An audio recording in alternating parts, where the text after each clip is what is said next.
এই আধার আপনার যে কোনো জায়গায় কাজে লাগবে। আপনার এই আধার নম্বর, আপনাকে আধার কার্ড দেখাতে হতে পারে। এই আধার যে কতটা গুরুত্বপূর্ণ সেটা অনেকেই বোঝে। এবার ধরুন আপনার আধার কার্ড যদি কেউ জমা নিয়ে নেয়, হাতিয়ে নেয়, নিয়ে বলে যেখানে বলবো সেখানেই ভোট দিতে হবে, আপনি নিরুপায়, কি করবেন? ঠিক এরকম অভিযোগ বিধাননগরের বাসন্তী কলোনি থেকে। সেখানে তৃণমূলের পার্টি অফিস থেকে পাওয়া গেল শয়ে শয়ে আধার কার্ড। অভিযোগ উঠছে এই আধার কার্ড জমা রেখে নাকি ভোট দিতে বাধ্য করা হতো।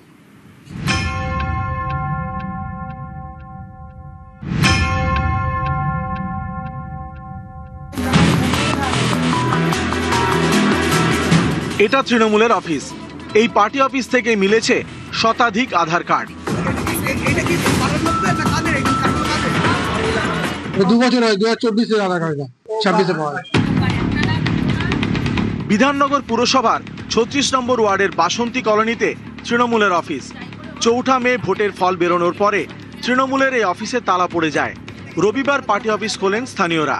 তাদের দাবি, অফিসের ভিতরে থাকা একটি অ্যাটাচিতে মিলেছে শতাধিক আধার কার্ড, বেশ কয়েকটি সরকারি জমির নথি, বেআইনি নির্মাণের নথি।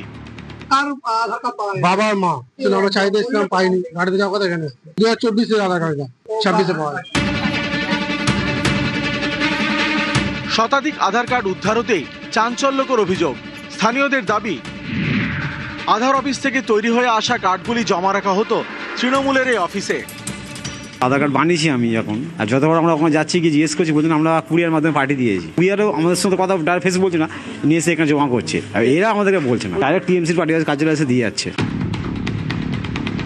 এক সময় রাজা জমিদাররা রায়তদের জমি দিতেন, এর বদলে শুধু খাজনাই নিতেন না, রায়তদের জীবনটাই বন্ধক রাখতে হতো। এখানেও কি তাই? তাই কি ভোটার কার্ড, আধার কার্ড সব তৃণমূলের অফিসে, যাতে হুমকি দেওয়া যায় তৃণমূলকে ভোট দিতেই হবে? এটাই কি তৃণমূলের ভোটের আধার?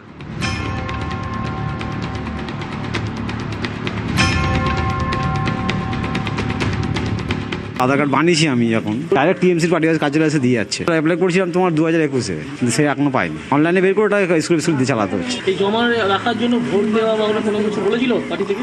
বলেছিল দিতে হবে, ঝামেলা করে মারধর করবো। 4 তারিখে ওটা খোলা হয়েছে, খুলে দেখছি একটা অ্যাটাচির মধ্যে কার্ড ছিল।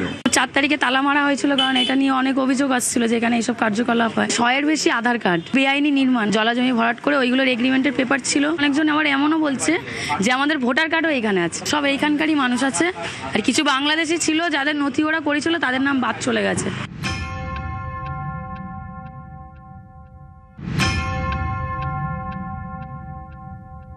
আমি তো জানি না সঠিক, আমরা জানতেই পারিনি, আরো তদন্ত করে দেখা উচিত।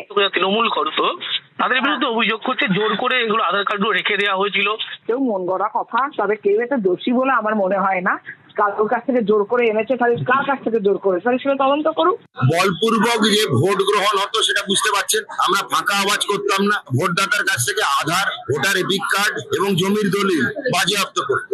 কারা করতো? তৃণমূল কর্মচারীরা, তৃণমূলের কর্মীরা। তারপরে হুমকি দিয়ে বলপূর্বক থ্রেট কালচারের মধ্যে থেকে এরা কিন্তু বারবার এদেরকে ভয় দেখিয়েছে। এদেরকে বলা হয়েছে যে কোথায় ভোট দেবে ওরা নাকি জেনে যাবে। সেই জন্য এই মানুষগুলো বলি হয়েছে। শাসকের আইনের দিন শেষ, আইনের শাসন চলবে। পুলিশের পক্ষ থেকে সে আধার কার্ড উদ্ধার করা হয়েছে এবং যাদের আধার কার্ড তাদের ফেরত দেওয়ার প্রক্রিয়া পুলিশের পক্ষ থেকে শুরু করা হবে, এমনটাই পুলিশের পক্ষ থেকে জানানো হচ্ছে। ক্যামেরায় মনোজ কুমারের সঙ্গে অনুপ চক্রবর্তী, নিউজ 18 বাংলা, কলকাতা।